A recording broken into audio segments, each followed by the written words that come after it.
significant role WLAC played in the development of R&B. When I placed my beloved Supreme's farewell album on the hi-fi, my grandfather said, "You know, Diana Ross gave us a lot of credit for her success." "Gave who?" "Us, WLAC." He told me stories of why he joined WLAC and how he and Gene Nobles pioneered R&B programming long before Berry Gordy Jr. and Smokey Robinson came to the station to pitch him their new venture, Motown. Pop was a master front porch storyteller, pre-television style. He had the gift Robert Penn Warren described as having sprung from the pores of Southern society. Elaborate, winding, wandering creations that might never wear out. Stories full of human perception and subtlety, told with a richness of laughter and expression. Not idle gossip, not diversions, mind you, but tales of wit and character, pathos and scope. I had the great fortune of hearing my grandfather tell his stories in that rich Southern style. They captivated me, and I couldn't get enough of them. Many nights after dinner, we would hop into his convertible Carmen Ghia and drive to the Tasty Freeze, where he'd order a vanilla cone, and I'd get rainbow sherbet. The car's headlight dimmer switch had been rigged to tune the radio to WLAC. We'd cruise, top down, and as it was too early for WLAC's R&B broadcasts, I'd scan the stations for a Motown song I could sing along to. After my lyrical knowledge display, Pop would tap the dimmer, return to WLAC, and tell me a story related to the time, place, and musician we'd just heard. He didn't love the music, not the way I did. However, he loved the musicians, especially B.B. King and his DJs, particularly Hoss Allen.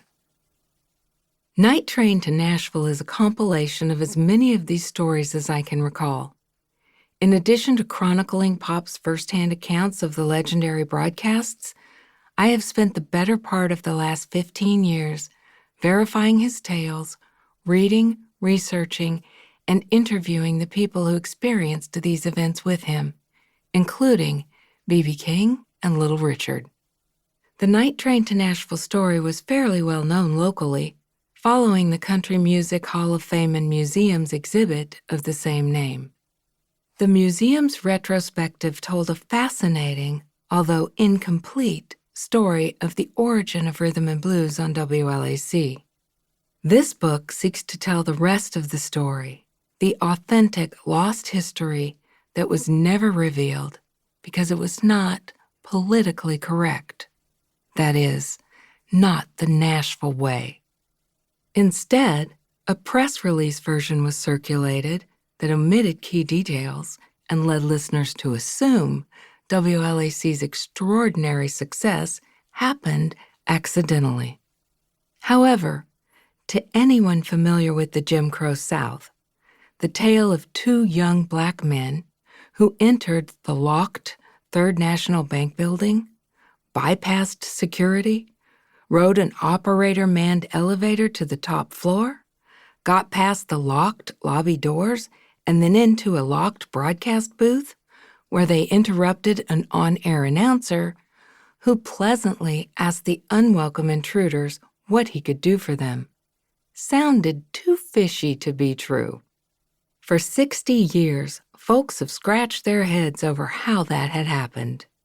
The big hole in the story is obvious, isn't it? They had been invited and escorted.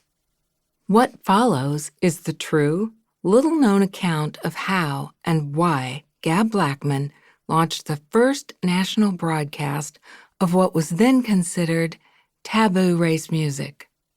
WLAC's foray into R&B was not accidental, nor was it done for socially progressive reasons.